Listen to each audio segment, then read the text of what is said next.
Let's start by setting up a client. Click Clients on the side menu and then Add Client. Now we're creating a client organization. Choose your client's brand color and add their logo.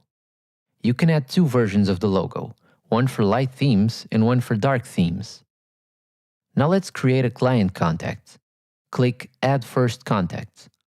Add their name and email. The email used here is where the portal magic link will be sent to. After you've added all your client contacts, you're ready to invite them to your portal. However, you would only do this once your portal is ready. Head back to your starter template and make sure you customize it with all the documents, links, and other items you want your clients to see. Then come back and click Email Link to send a magic link to your client's email, or Create Link to get a link you can copy-paste and send to your client via WhatsApp or other messaging platforms. If you want to see the portal as a client, head to the project and click the View as Client button. After you've created a client, you should manage the permissions on your project settings. Navigate back to your project and click Manage Access. Now choose your client contacts, and click Save Changes.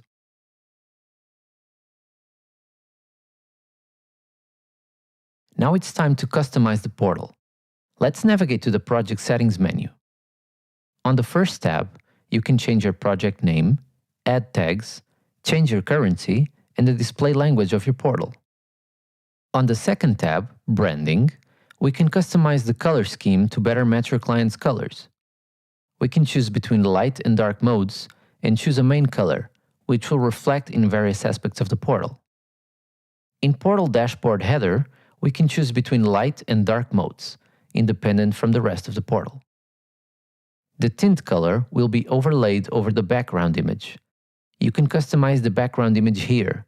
Either upload something from your computer or choose from the Unsplash database. You can play around with the opacity. You can pick a custom font type, which will reflect in the portal interface and in your documents. Now click Modules. You can turn on or off different modules on the portal. This depends on your preference and what's useful to your client. You can customize the module icon and name, turn them on and off, and remove the timeline of events. Let's take a look at the Manage Access tab. Here you can choose who has access to what and what type of actions they can take on the portal. On your team, you can add team members via email and give them a specific role: member, project manager, or admin. On your client, we can define, as we did a moment ago, what client organizations we want for this project and who the client contacts are. And finally, on Docs and Files permissions, we can decide what actions our clients can take on the portal. The Create button, when turned on, will allow clients to create folders and file links and upload files. The Update button will allow clients to reorder files and edit document titles. The Remove button will allow clients to delete folders, files, and documents. And the Move button, which can only be enabled by turning on both Create and Remove, allows clients to move files and folders to different locations on the portal. If you turn any of the functions off, your clients lose the ability to do those functions. Quick links add important URLs to the top of your project, so your clients can access them fast. You can rearrange them, change the link, icon, or label, which will all reflect in the portal. You can also choose whether a link opens in a new tab or in the current tab. Use our embeds to embed external pages into your project.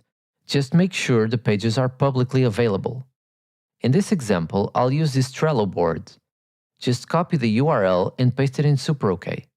You can change the icon, label, and description. Don't forget to save. Now head back to your portal to see your changes. Your first portal is customized and will look super professional to your clients. Before we go, a few reminders about the functionality of Docs and Files in SuperOkay. If you want your Docs and Files to be visible to your clients, you must add them to your shared folder. Any document or file inside the shared folder will be visible to your clients. Any doc or file outside of it will only be visible to you and your team.